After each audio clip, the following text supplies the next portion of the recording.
विदुर विदुरानी जैसा सम्मान नहीं। आज हम परमात्मा को विदुर और विदुरानी जैसा सम्मान नहीं दे सकते।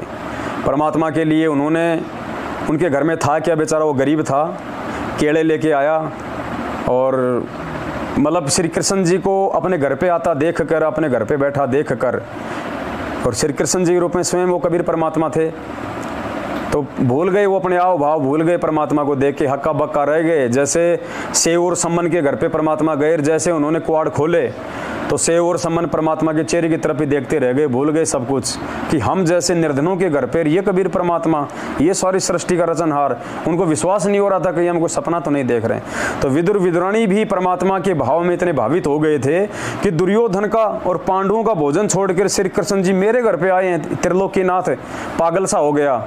केले छील रहे हैं, केले का छिलका श्री कृष्ण जी को खिला रहे हैं, जो केला है वो नीचे फेंक रहे हैं। और श्री कृष्ण जी भी इतने मतवाले हो गए।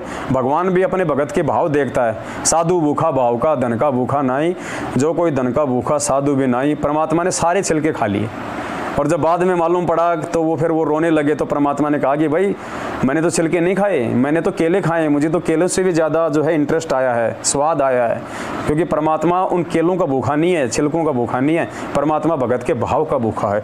तो आज भी हम भगत भाई बहन जो अपने अपने घरों में हलवाराम का भोग लगा रहे हैं गुरु जी को, यदि उसमें भाव शामिल होगा तो परमात्मा उस भोग को स्वीकार करेगा। ऐसे खाली हलवाराम बना देने से नहीं, अंदर से भी हमारे भाव होने चाहिए।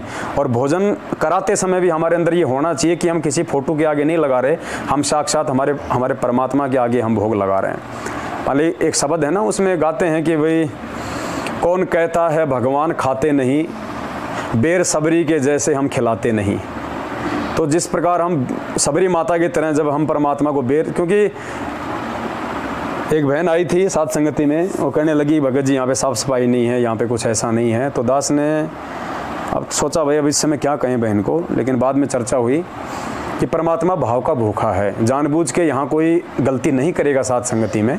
अनजाने में हो जाती है तो उसमें कोई दिक्कत नहीं, अनजाने में हमें कोई जहर भी खिला दे तो भी कोई दिक्कत नहीं है। परमात्मा हमारी रक्षा करेगा यदि हम मर्यादा में हैं तो, बाकी आगे उनको सावधान करेंगे।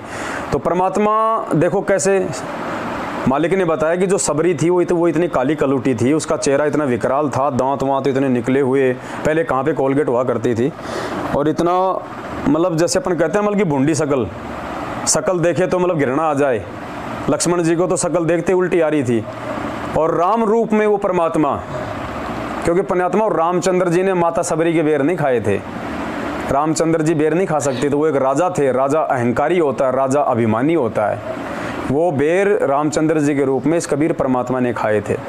हम एक शब्द सुनते हैं ना परमात्मा का, संतों की महिमा अपरंपार, और फिर उसमें परमात्मा कहते हैं भिलने के खा लिए झूठे बेर, ऐसी वाणी है मालिक की। तो वो संतों पे है वो शब्द है। तो संत रूप में इस कबीर परमेश्वर ने, सतगुरु रामपाल जी भगवान ने राम रूप में अपनी प्यारी आत्मा माता सबरी के बेर खाए थे। रामचंद्र जी नहीं खा सकते थे, क्योंकि ये परमात्मा ही भगत के भाव को जानता है, पहचानता है, समझ सकता है, ये राजा लोग नहीं समझ सकते। तो परमात्मा भगत के भाव का भूखा होता है। तो हम भी अपने घरों पे अगर और थोड़ा भाव के साथ में परमात्मा को भोग लगाएंगे तो परमात्मा हमारे और निकट आएंगे। विदुर विदुरानी जैसा सम्मान नहीं, मैं सम्मन जैसा यजमान नहीं।